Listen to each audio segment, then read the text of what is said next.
What up, Fight World? It's your boy Ego, and I'm back with some more boxing. So today I was out and about, and I ran into that motherfucker Canelo. Here's the picture.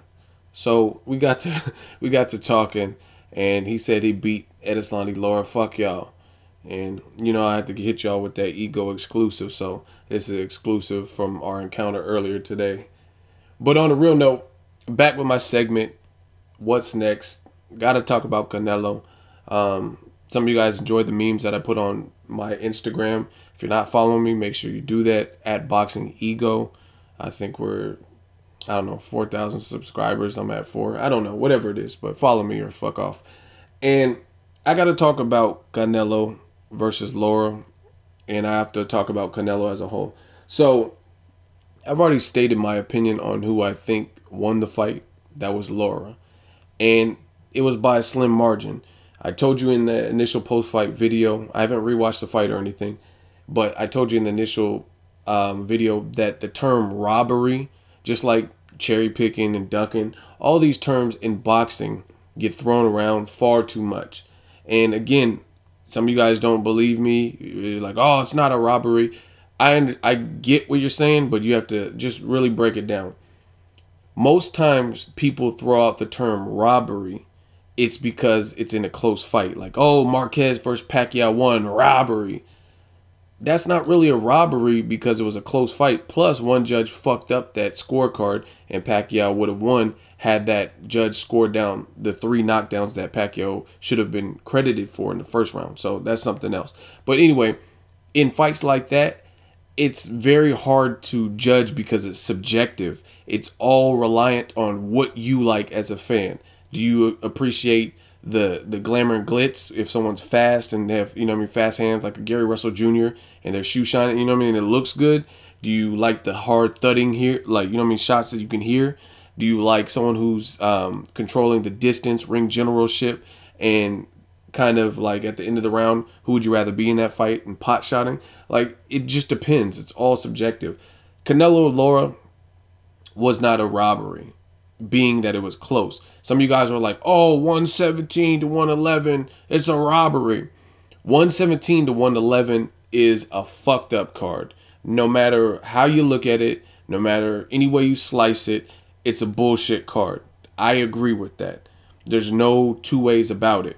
That is a terrible card for either fighter, in my opinion. I don't really think either fighter just convincingly like demolish the person. You know what I'm saying? If I think 117 to 111, that's like Mayweather versus Canelo, like a fight like that. And Canelo really past the third round didn't do shit. You know what I mean? He was just getting tagged and looking discouraged. And Mayweather was, like he punched and missed wildly and hit the ropes. And Mayweather's looking off into the crowd and looking for the punch that he threw. You know what I mean? He was just getting toyed with and embarrassed. You know what I mean? That's a 117 to 111 fight. This fight wasn't that for me. I don't think either fighter just completely shut out. They responded very well to each other. Like Lara would have his moments, and then Canelo would unload some heavy shots and just rip to the body. And it's weird that I don't know what the game is, because I thought Lara was a better body puncher than what he displayed last night. But Lara didn't really attack the body. It was like he was headhunting, which I didn't really expect from the Cuban fighter. And then Canelo was just ripping to the body, but he wasn't really going after the head. There's one moment in this fight that was definitely an oh shit moment, because Canelo was barely missing Lara at some of those like wild punches that he was throwing. And he had this, I forget what round, if any of you guys know what I'm talking about. He had this fucking Street Fighter 2 Turbo, like uppercut from hell, and it whizzed by and barely missed Lara. That could have been a lights out type of punch. You know what I mean? That could have discombobulated Lara. So it was a good fight. It was a close fight. It was a competitive fight. And really, the reason still remains, I would have scored it for Lara 115, 113. I think that's a fair card. Props to both fighters for taking the fight. Props to both fighters for showing good and you know what I mean, looking good in spots.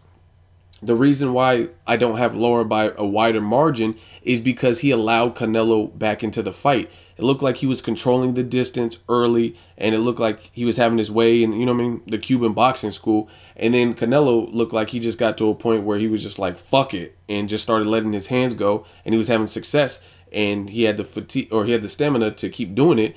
and Canelo just kept unloading and ripping to the body. And there was maybe round 6, I think it was round 8. There was a point where Lara didn't do anything. It's like he took the whole round off. Like he really didn't do anything in the round. There was like no offense. It was just like, you know what I mean, cat and mouse game the whole round. So that's what made it closer. If he picked up the pace in some of those middle rounds, then Lara would have smoked him. But he allowed it to get closer because Canelo was shining. The ultimate reason why I didn't give it to Canelo, which it could be argued for either fighter, the ultimate reason why I didn't give it to Canelo was because I look at a fight in its entirety. I don't look at a 3-minute round and judge 30 seconds of a round. You know what I mean?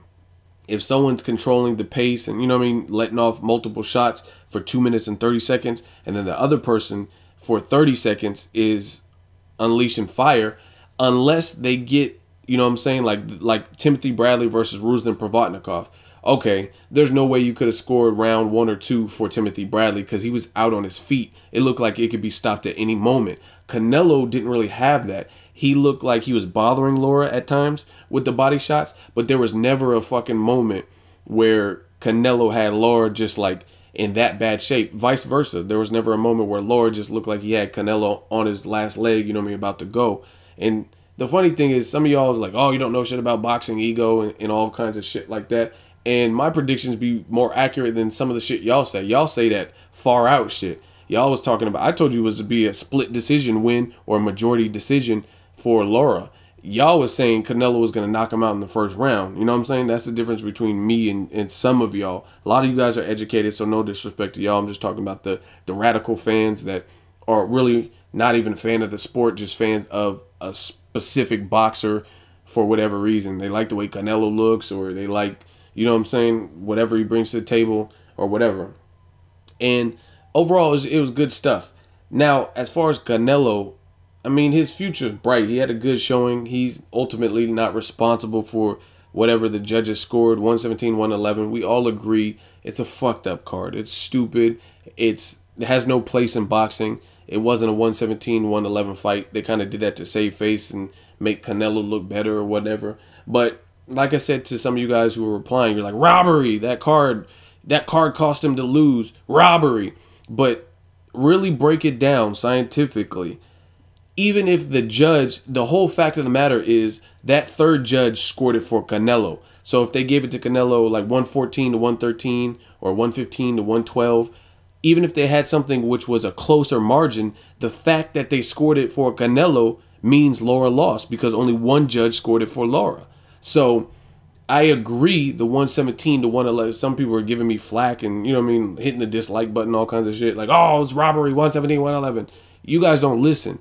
117, 111, horrible scorecard. But again, it's best out of 3, and 2 people, all it takes is for 2 people to score the fight for one fighter and they win. So even if they had a more respectable margin and gave it like a 115, 113 to Canelo, that means Lara still lost because there's another judge that gave it to him. So even if Levi Martinez scored it more rationally, Lara still would have lost according to that spread. You know what I'm saying? Because only one person voted that Lara won the fight.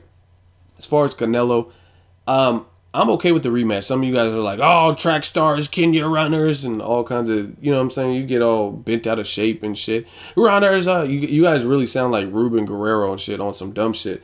You talk this track star shit, and maybe your son should have been a track star because Ruben Guerrero's son was getting pieced up by a nobody that, you know what I mean, Kama guy. And his eye looked like it was finna fall out of the fucking socket. So there's something you could perhaps learn from the slick Cuban or, you know what I mean, whoever fights the Chris Algieri's, the Mauricio Herrera's. You should learn something because Mauricio Herrera in his fight yesterday against Perez, he looked good.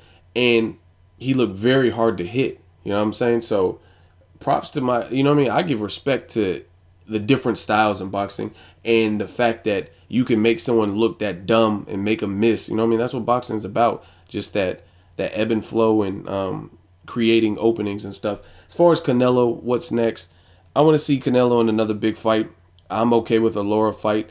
Obviously, a fight that's top of my list that would probably supersede a Laura rematch, at least immediately, because you got to look at rematches. A rematch with Laura can happen no matter what. You know what I mean? Their names are, I'm not going to say synonymous, but Laura called him out for 6 years or whatever the fuck it was, and they finally fought, and honor and pride and all that shit. So that can happen whatever. If Laura loses his next fight and Canelo loses his next fight, they can still fight and still have that Mexico versus Cuba rivalry or whatever you want to call it. So to me, at the moment, what supersedes a rematch would be a Miguel Cotto fight. And that's for obvious reasons. Mexico versus Puerto Rico have, bar none, some of boxing's best wars, best rivalries that I've ever seen. From Cotto to Margarito, there's just a ton of different ones. Even like Juanma Lopez and Mikey Garcia in recent memories. And I don't know why I'm struggling to think of some of the all-time great Mexico versus Puerto Rico wars. Oh yeah, like Oscar de la Hoya and Trinidad. I mean, just great stuff. Great fights, great wars, and people love that.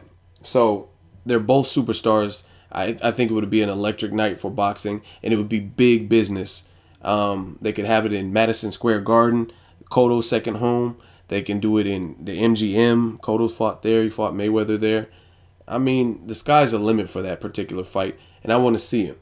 I don't know if they would do a catch weight. Canelo's big as shit on fight night. He weighed 171, so it shouldn't be a problem for him to move up, in my opinion, to 160. Cotto's not a huge middleweight, but he has the titles there. He's a lineal champion now after dethroning Sergio Martinez. So any way you slice it, to me, it's a good fight. And stylistically, I don't see how it can't be action-packed based on their style. It's like two boxer punchers with good thinking abilities. Miguel Cotto's more seasoned at the pro level, good amateur background.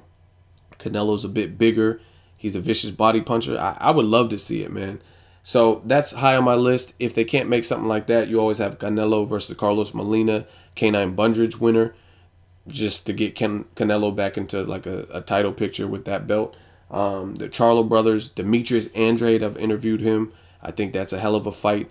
And Canelo still shows holes. He still shows gaps. He does a lot of good things, but he also shows holes when it comes to slick fighters, when it comes to fighters who are thinkers.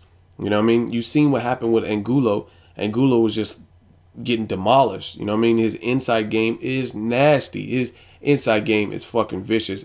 It's damn near my top 3 of current fighters when it comes to inside fight. There's a lot of fighters who you get them on the inside and they don't know what to do. You know what I mean? Amir Khan is one of them, who's a good fighter, but he's a better fighter from the outside. You get him on the inside, like in the Lamont Peterson fight, he doesn't really know what to do as much. You know what I mean? Amir Khan has them long-ass arms, so he's better at range. Canelo on the inside is a monster, and you know what I mean? He's confident. That's like he's in pocket. It's just like LeBron James shooting jumpers all day versus LeBron James in the paint. I mean, he could still shoot, but you get him in that paint, you know what I'm saying? That's his zone. That's his comfort zone or whatever. So those are the fights I want to see. Demetrius Andrade, good fight, just to see how he deals with that style again. I don't know who hits harder, Laura or Demetrius Andrade. Never been punched by either. Or James Kirkland, you know what I mean? Get James Kirkland back in action. Y'all motherfuckers talking about running and, oh, he ran. James Kirkland ain't gonna run, and it's a big dude. Motherfucker's big. So I would love to see those fights.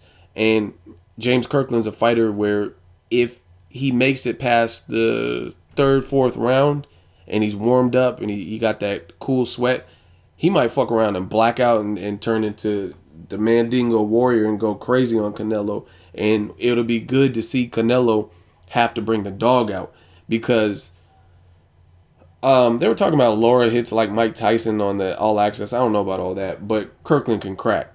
And Angulo he was just too slow. He never really got off. So that's my picks for Canelo. What's next? I like Canelo a lot. I told you that. I like Laura a lot. It is what it is. I'm a boxing fan. I like them both. Make sure you like this video. As always, hate, comment, or subscribe. Till next video's Ego. Signing off.